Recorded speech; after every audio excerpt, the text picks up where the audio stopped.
Salam, bəli, sizin də qeyd etdiyiniz kimi Bakı Məhkəmə kompleksində hərbi məhkəmənin hakimlərindən ibarət heyətdə təqsirləndirilən 15 nəfər Ermənistan vətəndaşının barəsində açılmış cinayət işi üzrə məhkəmə prosesi davam edir.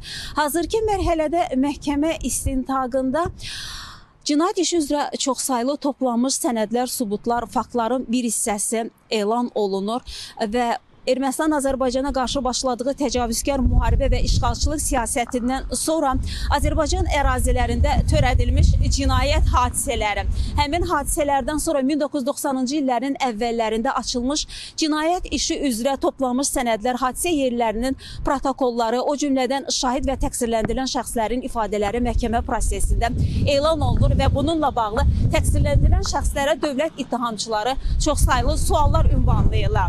İfadələrdə də həmin ifadələrdə birbaşa qeyd olunur ki, o zamanlar 1988-1990-cı illərdə Azərbaycan ərazilərində törədilmiş cinayət hadisələri, xüsusilə 1988-ci ildə Xankəndidə başlayan mitinqlər, həmin mitinqlərdə səslənən çağırışlar, Azərbaycana qarşı həyata keçirilən təqib və təzyiqlər, erməni silahlı dəstələrinin silahlandırılması, Azərbaycanlılara qarşı hücumların edilməsi, bütün bu proseslər birbaşa Ermənistandan həyata keçirilmiş, Ermənistanın planları üzrə həyata keçirilmiş. Həmin şahid ifadələrində də qeyd olunur ki, o zamanlar silahlar helikopterlər vasitəsilə Azərbaycan ərazilərinə qanunsuz yolla daşınır və burada erməni silahlı qruplarına, erməni silahlı dəstələrinə paylandırılmış.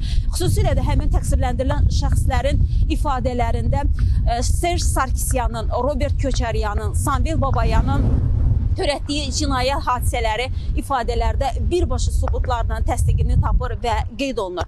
İfadələrdə də qeyd olunur ki, həmin vaxtı Serj Sarkisyan Xocavənd rayonunda Komsomol katibliyində təlimatçı işləyərkən onun evində silahlar toplanırmış və buradan Ermənistandan göndərilən silahlar erməni silahlı qruplaşmalarına paylanılırmış. Həmçinin maliyyə yardımları da birbaşa Ermənistana, o zamanlar Ermənistan Ali Sovetindən həmin bu silahlı dəstələrə göndərilir. Həmin maliyyə vəsaitlərini isə burada Robert Köçəryan qəbul edilmiş və silahlı qruplaşmalara paylayırmış.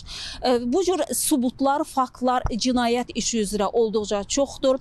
Qeyd edək ki, ilkin olaraq 1988-1990-cı illərdə Azərbaycan ərazilərində törədilmiş çoxsaylı cinayət faktları məhkəmə prosesində araşdırılır. Məhkəmə prosesində eyni zamanda foto şəkillər, video materiallar təqdim olunur. Həmin vaxtı götürülmüş Azərbaycanlı zərər çəkənlərin ifadələri də məhkəmədə elan olunur. Məhkəmə prosesi açıq keçirilir. Təqsirləndirilən şəxslərin hər biri iki müdafiəçi və eyni zamanda erməni və rus dilində tərcüməçilərlə təmin olunurlar. Həmçinin məhkəmə prosesində çoxsaylı zərər çəkənlər iştirak edirlər. Onların da hüquqlarını özlərinə vəkilləri müdafiə edirlər.